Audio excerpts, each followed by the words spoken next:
बात को पकड़ो, गंभीरता से पकड़ो। तुम प्रभु के अंश हो, प्रकृति के आश्रय से तुम्हें चैन नहीं मिल सकता, शांति नहीं मिल सकती, अमर पद नहीं मिल सकता।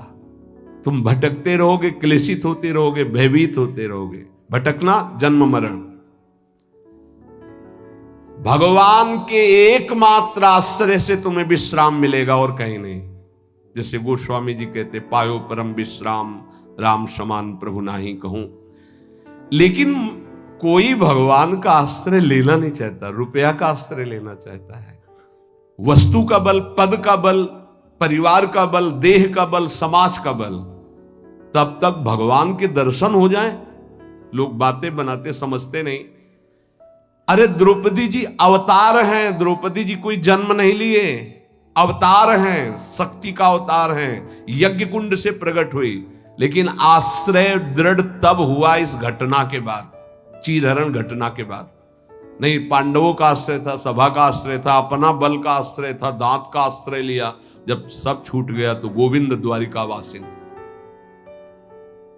ये चीज समझने, कल कुछ संत भगवान आए थे, उनसे यही चर्चा हो रही थी। आश्रय तत्व पर दृष्टि रखो। कहां आश्रय है तुम्हारा? अंदर से देखो, अभी भगवत प्राप्त हो जाओगे। बिगड़ी जन्म अनेक की अबही सुधरे आज, आज अभी होई राम को। आश्रय राम का, आश्रय हरि का, आश्रय प्रभु का। किसका आश्रय? सूरदास जी महाराज कह रहे हैं, अपबल, तपबल और बाहुबल, चौथो बल है दाम। किसका आश्रय इनमें से? अपना बल, तपस्या का बल, दाम का बल, विद्या का बल। किसका बल है? बोले सब बल कहां जागृत होता है? बोले हारे को हरे नाम। जो भगवान के आश्रित हो गया, नाम के आश्रित हो गया। ये जितने आश्रय ये टिकाऊ नहीं है, प्रत्युत ये तुम्हें भ्रमित करके तुम्हारे समय को नष्ट करने वाले हैं। जिसने धन का आश्रय ले लिया, पतन है, शास्त्र कह रहा है। क्यों पतन है?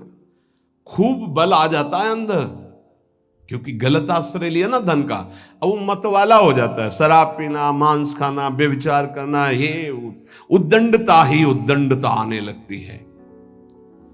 अब भगवत आश्रित और धन आ गया तो उसका धन दूसरी जगह जाता है, क्योंकि आश्रय सही है। अस्पताल खुलवा दिया, पौशाला, संत सेवा, गौशाला, नाना प्रकार की धार्मिक वृत्तियों के द्वारा दूसरों को सुख पहुंचाना। क्यों? क्योंकि आश्रय बढ़िया है। केवल धन का आश्रय है तो सब दोष आ जाते हैं।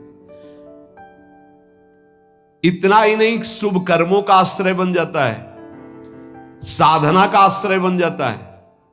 अपनी साधना, रोज परिक्रमा लगाता हूं, रोज ये करता हूं, ये करता हूं। देखो दिखाई दे रहा है भक्त, भगवान, भक्त का मतलब होता है भगवान का आश्रय।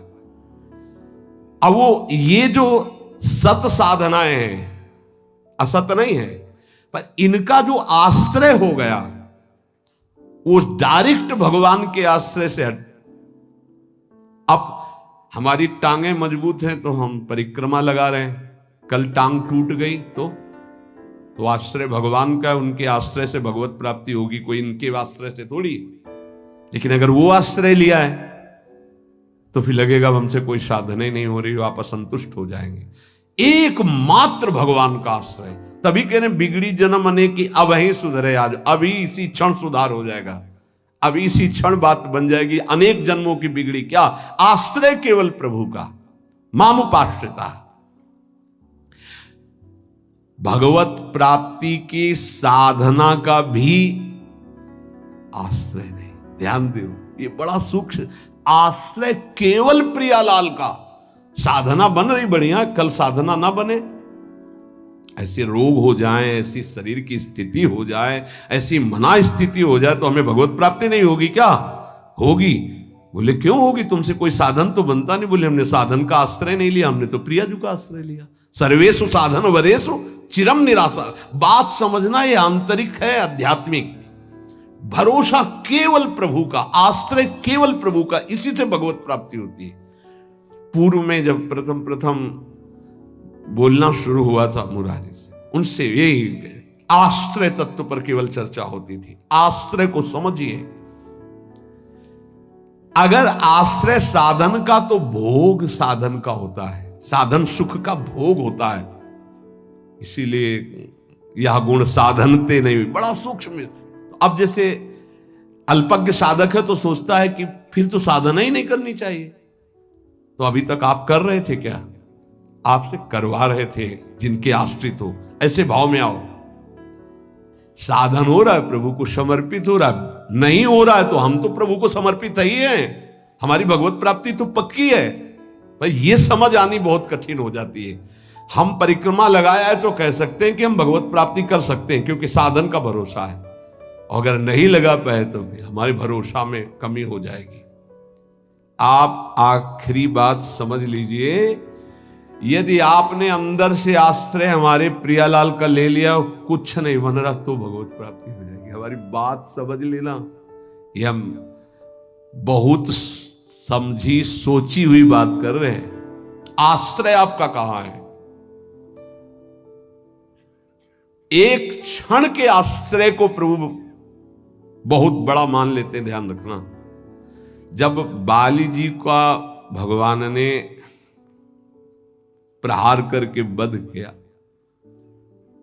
तो आखिरी श्वासें बाली जी की भगवदाकार थी, पर भगवान से बड़ा छुपा के वचन बोले। हृदय प्रीति मुख वचन कठोरा, और भगवान की तरफ देखकर कहा, मैं बैरी सुग्रीव प्यारा, कारण कवन नाथ मुहि मारा। हम दोनों भाई हैं, हमें अपने भाई की हर चेष्टा को पता है। जैसा मैं वैसा मेरा भाई। बहुत बड़ा भजनानंदी नहीं, हम जानते हैं, बचपन से साथी है। और मैंने कभी आपका विरोध नहीं किया। आपने मारा क्यों मुझे? जो सूक्ष्म बात भगवान, तुम ये जानते थे कि सुग्रीव मेरे आश्रित हो गया है? अरे अभिमानी, मेरे आश्रित का वैरी मेरा वैरी होता है। तो कितने दिनों के आश्रित हुए थे सुग्रीव जी? कोई माला चलाई थी, ध्यान किया था, तपस्या की थी, और निष्काम आश्रय नहीं था, सकाम आश्रय था। बाली मारा जाएगा, मैं किष्किंधा का राजा बनूंगा। और जब राजा बन गए, महाराज जी राम जी प्रवर्षण पर्वत पर रहे, एक दिन भी दंडवत करने न दिन में गए न शाम के गए, 4 महीना नहीं गए। फिर वहां से भयभीत वाले वचन जब भगवान लक्ष्मण जी को जाके बोल दो कि जो बाली को वही बाण तूड़ीर में है उसमें, तब आके दंडवत, नाथ विषय हरि लीने से क्या ना।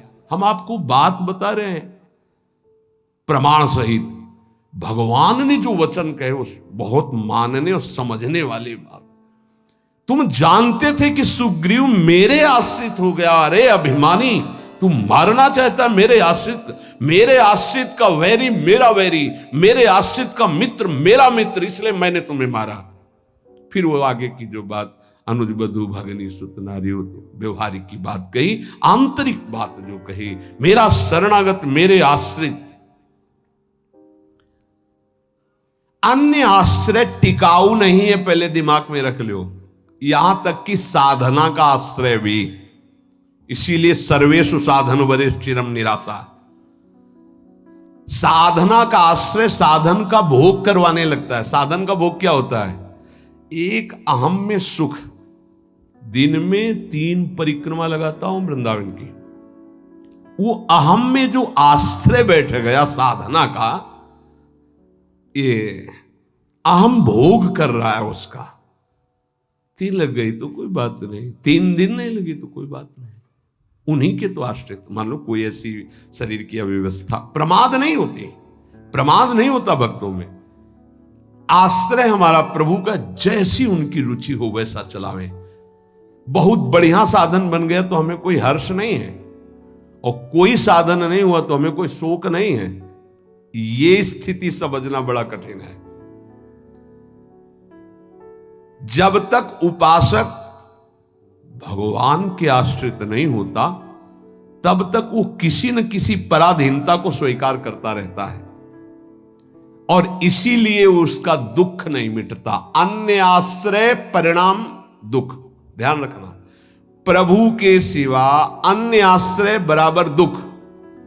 प्रभु का आश्रय बराबर सुख दुख की निशानी नहीं।